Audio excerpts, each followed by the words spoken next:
Star Wars Rebels Season 1 finale, Fire Across the Galaxy.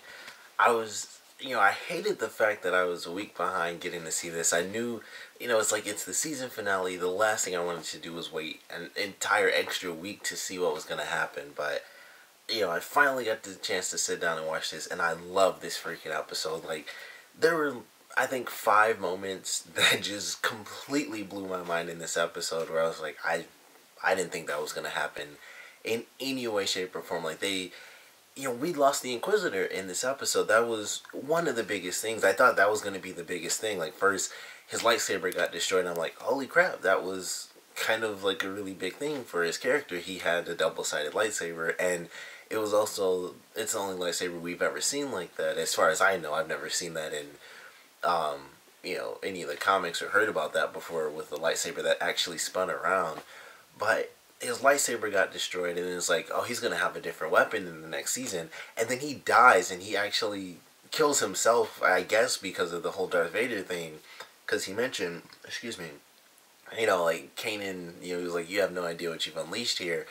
There are some things that are far worse than death. And it was just insane. Like, I didn't expect to lose the Inquisitor. He was the villain. He was the main villain, and it seemed like that was going to be the thing. They'd go up against him over and over and over again, and that would just be the thing. He'd be like the nemesis character.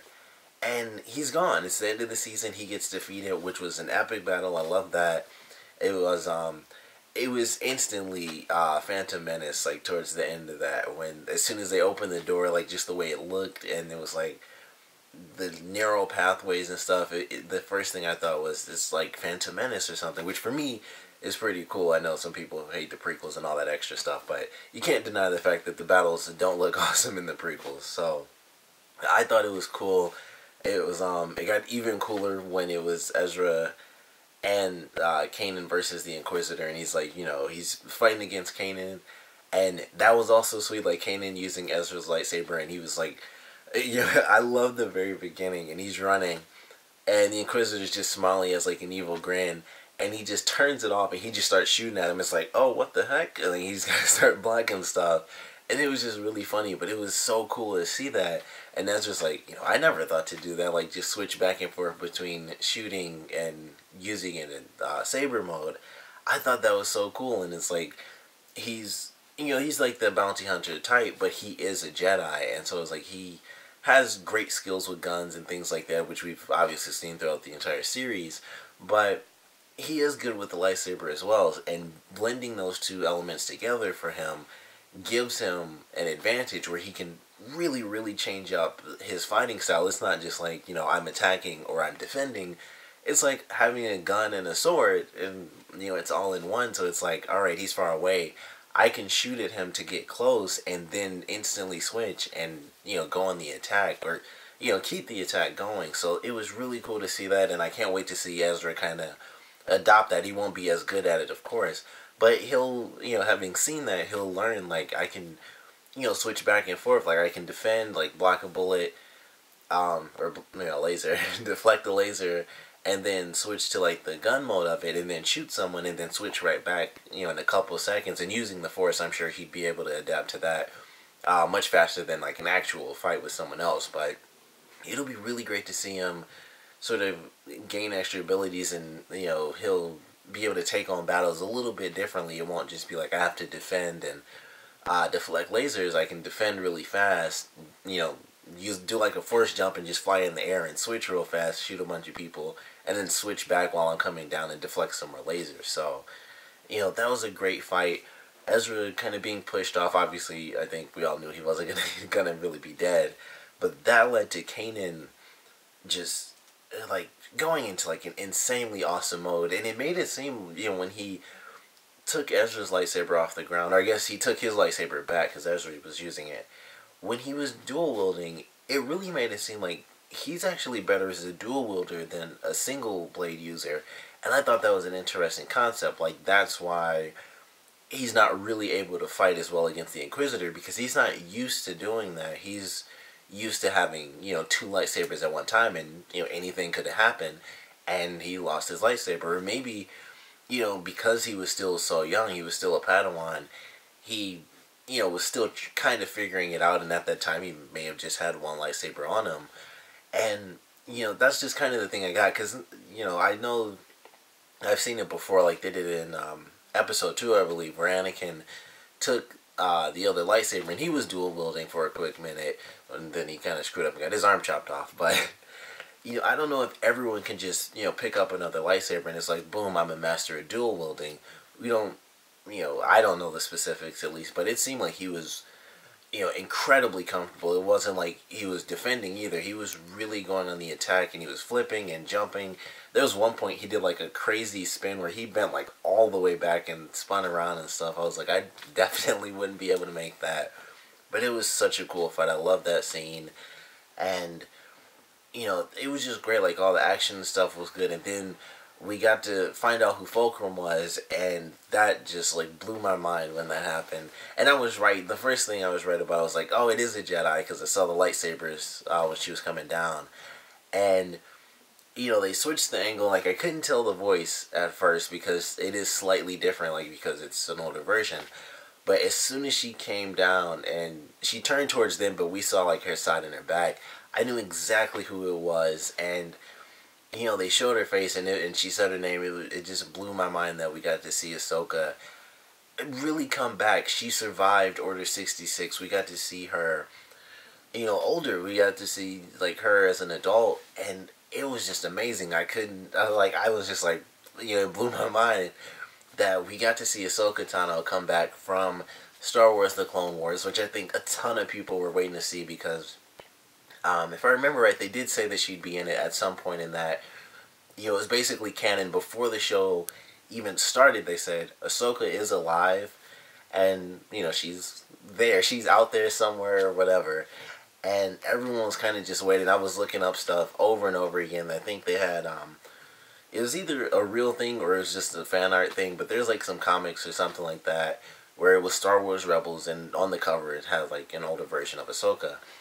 And it was just so great to see her. It was like, it was just incredibly exciting. Like, I don't know how they're going to implement her into the series, but I'm excited to see what they do. I can't wait to see her use her lightsabers. I'm wondering, I think the picture I saw, she still had green lightsabers, so that's kind of cool, but I can't wait to see her fight. Like, she was awesome in the original series. Well, I can't say original, but the other series. When she was in Clone Wars, she was a really cool character. If they write, sort of an official ending, I guess, to the Clone Wars series, which unfortunately got canceled. I was so upset that show got canceled, because it was a great, great series. And the way things ended, especially for her character, they ended on such a, like, honestly, it was like such an epic note with her character, where she left the Jedi Order in the last series, and because the show got canceled, it didn't really turn into anything else. Excuse me. I think it was like the 6th season. The 6th season is on Netflix. If you have Netflix, that's pretty much the only place to find it, or the other sites. But there was no really big story. It was like a couple of episodes where some cool stuff happened. Like, I enjoyed all the episodes, and the last episode was actually really cool. It was really well done. It was Force-based stuff with Yoda, and him learning about basically like the spirit form that all the Jedi can go into. It was the episode where Yoda discovered that ability, and it was a great ending to the series, but it still kind of sucked. Like, there was so much that was still there, like, really leading officially up to the film. There was just so much left that they could have done, and they might be able to kind of retroactively create an ending for that series and really talk about what happened with Ahsoka. And they might only spend like an episode on that, but really, for me, that's all it would take. I'd love to see way more on that, but as long as we got something where it's like, she left the Jedi Order, and then Order 66 happened, and then we got, all the backstory and stuff. I can't wait to see what they do with it. So I'm really excited for that. Seeing all the other Rebels was also really cool, and getting Hera to, kind of let everyone in on the secret. Like, yeah, we weren't really meant to be a cell of the Rebel Alliance, but, kind of the secret's out now. We needed help. That's what happened. So we're a part of it now, and we got to see some of the other Rebels and stuff like that. Really only like 2 faces, and we kind of knew who they were, but we're gonna get other rebels coming in, and that's gonna be exciting. It's gonna be hopefully, you know, bigger, better missions and things like that for the character. So I'm excited for season 2.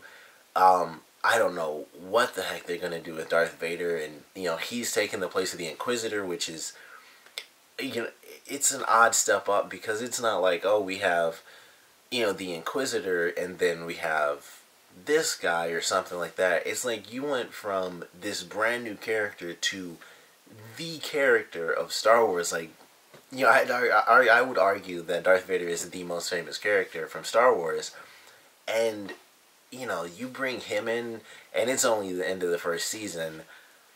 You know, it's just like, what the heck is gonna happen? Are they, you know, are they gonna have Darth Vader go up against Ahsoka?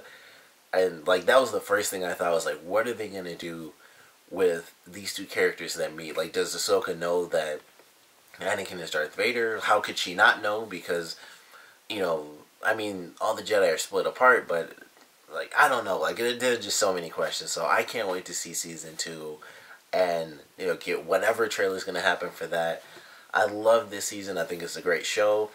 I can't wait to see, you know, how much better Ezra and Kanan get as a team, because this was an awesome, you know, a really awesome first step. We saw in the last episode they were kind of teaming up well too, but they actually had a full-on fight together, and Ezra, he kind of, I mean, he got knocked out, but it was to be expected. Like, I didn't expect him to hold his own against the Inquisitor.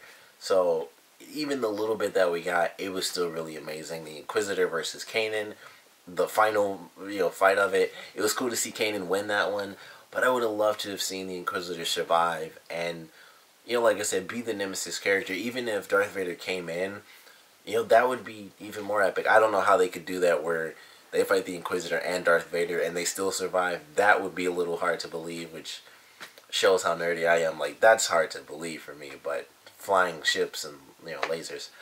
But I can't wait to see what they do. Of course, I loved this episode. It was a great season finale. Loved the entire season. But I want to know what you guys thought about this one. So please comment below. Favorite parts, least favorite parts this episode, the entire season. And I just want to know, what do you guys think about the show so far? We've had an entire season now. And, you know, we've got new species out of Zeb. We got cool new characters.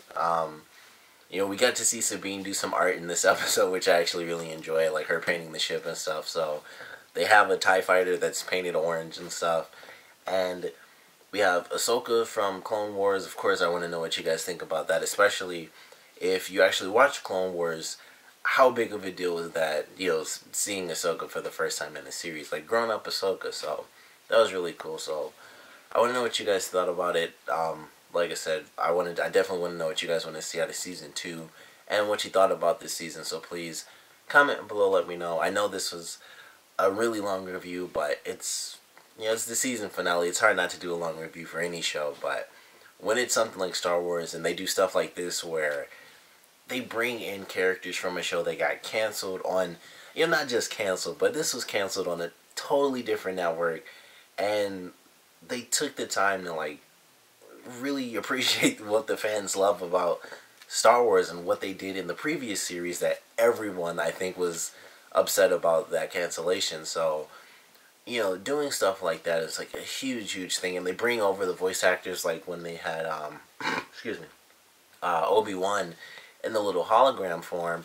That was the same voice actor from the Clone Wars, and I think they had Bail Organa in Clone Wars as well, I believe, and that was the same voice actor and stuff like that. It was like little things, but then, you know, bringing over like Ahsoka is like a huge, huge step, because like having Obi-Wan is like, yeah, you have Obi-Wan, of course you have Obi-Wan, it's Obi-Wan Kenobi, and having Yoda in it, it's just like, these are normal things, but she was made in that series, so it's such a big deal, and that's, you know, me just being ultra nerdy about it. But please comment below, let me know, and thanks for watching.